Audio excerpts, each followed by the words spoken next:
So, meron tayo dito langyera. Isang langyera lang gagamitin natin. Lalagyan natin siya ng 2 kutsara ng asukal.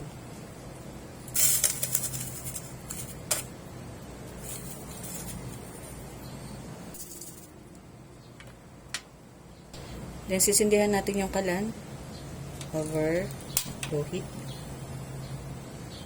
And then, antayin natin mag-caramelize yung sugar.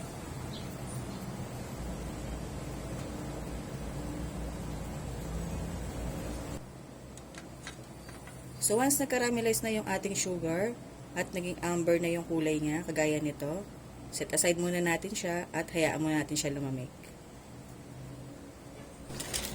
At para naman sa ating mixture, pagsamahin lang natin ang powdered milk, kagaya nito. Kahit anong brand ang pwede naman ang gamitin nyo dito na powdered milk. Nasa 33 grams ang ginamit ko. So, ilagay lang natin dito.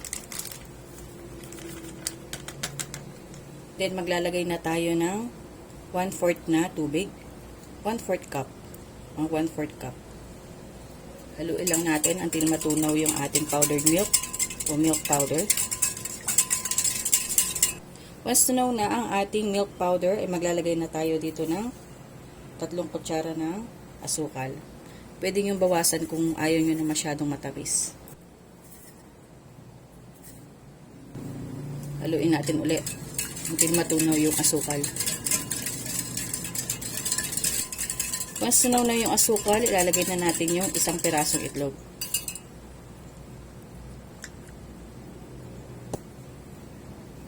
Haluin lang natin.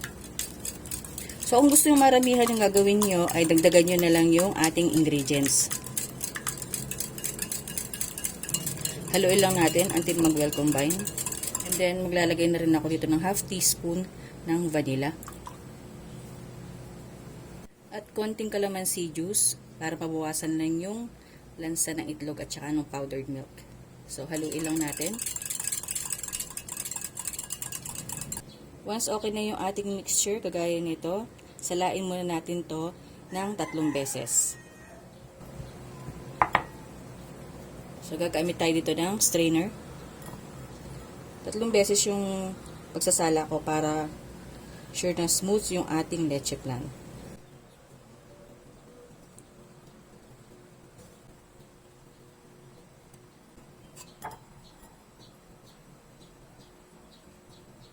So, once nasala na natin, transfer na natin to sa na-prepared na nating langyera. Ayan, malamig na yung ating nakaramelize na sugar. Matigas na rin. Pwede na natin ilagay yung ating mixture.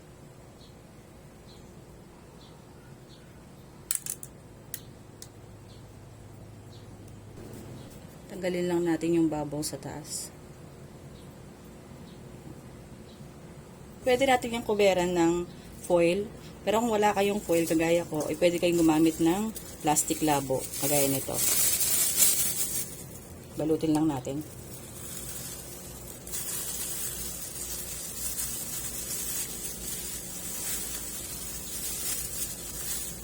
So, nagpakulo na ako ng tubig kanina para diretso na natin siyang lalagay dun sa ating steamer. So, lalagay na natin sa ating steamer rack.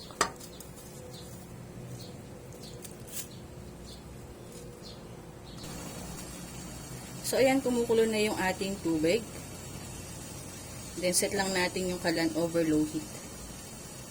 And then, sim lang natin to for 30 to 45 minutes.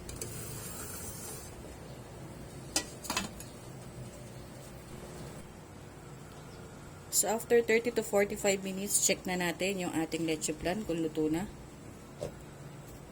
Toothpick check lang natin. Toothpick check lang natin. Kapag malinis yung toothpick, ibig sabihin luto na yung ating leche flan.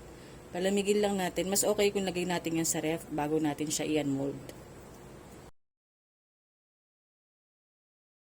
Once malamig na yung ating leche flan, ito na, malamig na siya. I-unmold na lang natin.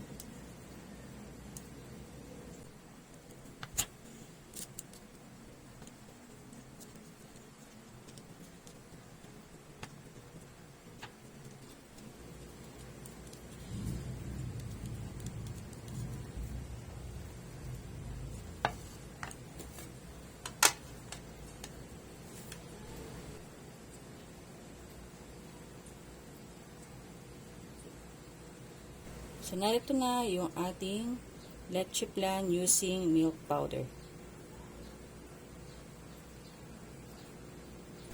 Tikman na natin.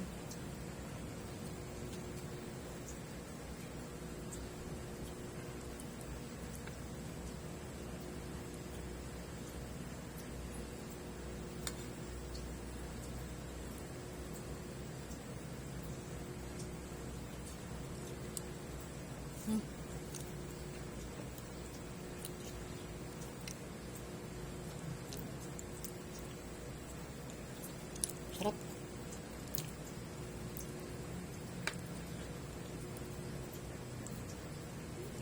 Para ka na rin gumamit ng condensed milk at saka evaporated milk.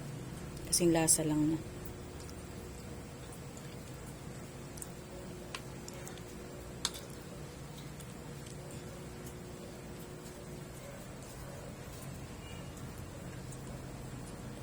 So, I hope nagustuhan niyo ang recipe natin for today. Maraming salamat at ingat po palagi. Bye!